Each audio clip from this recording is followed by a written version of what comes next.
কথা বলেছেন, আমার তো এমন ভাগ্য হবে না যে আমি আল্লাহর সঙ্গে কথা বলবো।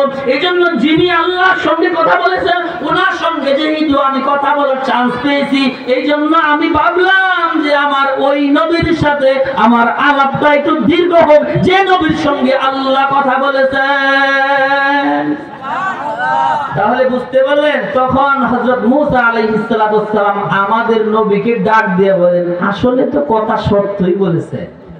আমাদের উম্মতের আলেমরা যে এত জ্ঞানী, এত বিচক্ষণ আমি তো আগে জানতে পারি নাই।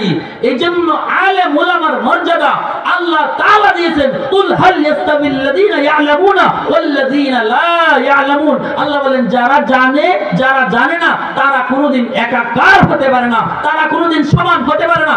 আলেম আর আম মানুষ কোনোদিন সমান হতে পারে না। এইজন্য আগেই বলছিলাম, যারা কোরআনের শিক্ষা নাই তারা আপনার যাদের সন্তানকে কোরআনের শিক্ষা দেওয়ার জন্য চেষ্টা করা হয় নাই, ওই সন্তান নিজে জাহান্নামে যাবে এবং তার বাবা মাকে সাথে জাহান্নামে নিয়ে যাবে। এইজন্য যদি আমি আপনি আমার সন্তানকে কোরআনের শিক্ষা দিতে পারি, কোরআনের আলেম বানাইতে পারি, কাল কিয়ামতের ময়দানে আল্লাহর নবী ডাক দিয়া আমাদেরকে বলতেছেন, ইকরাউ লিসাহিবিল কুরআন ইকরা ওয়াত্তাকি ওয়ারাত্তিল কামা কুনতা তুরাত্তিলু ফিদ দুনিয়া। আল্লাহ তাআলা বলবেন, হে আমার কোরআন ওয়ালা, তুমি মানে কোরআন ওয়ালা, ইকরাউ লিসাহিবিল কুরআন ইকরা ওয়াত্তাকি ওয়ারাত্তিল, তুমি পড়তে থাকো, চলতে থাকো, তুমি পড়তে থাকো, চলতে থাকো।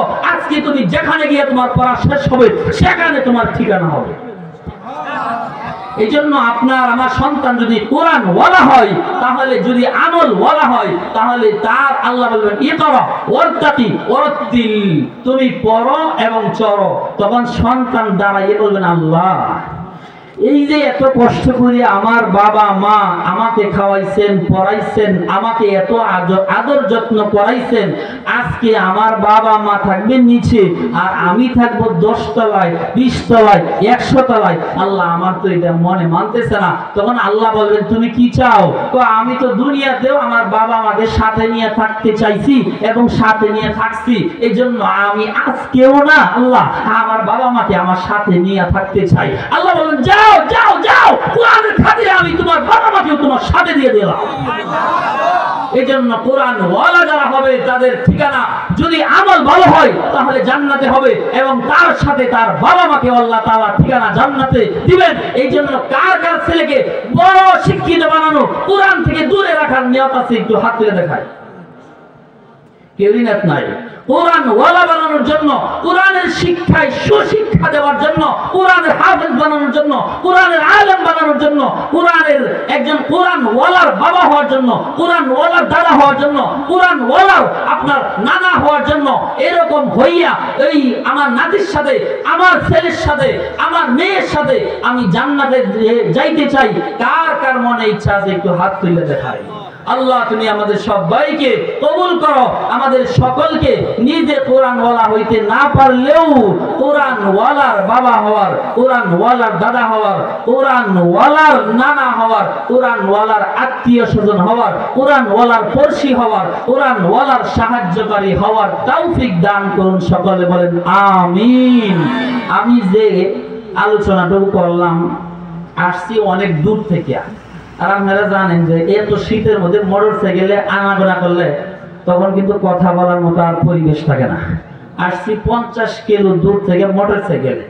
একটা লোক এই শীতের মধ্যে আপনার যদি 50 কিলো মোটর সাইকেলে আসে তাহলে কথা বলার মতো আর শক্তি সাহস থাকে না।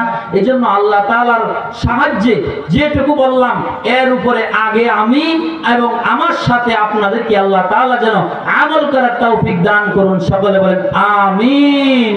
ওমা আলাইনা ইল্লাল বালাগ। আসসালামু আলাইকুম ওয়া রাহমাতুল্লাহি ওয়া বারাকাতুহু। আমরা সকলে বলি আলহামদুলিল্লাহ। হযরত খুব সুন্দর আলোচনা করতেছিলেন, কিন্তু আমাদের আরো আলোচক থাকার কারণে হযরতকে আমরা সময় দিতে পারিনি। আমরা ওঠা বসা না করি। আমাদের দ্বিতীয় মেহমান এখন আলোচনা করবেন, সুমিষ্ট ভাষায় খুব সুন্দর কণ্ঠে আলোচনা করেন।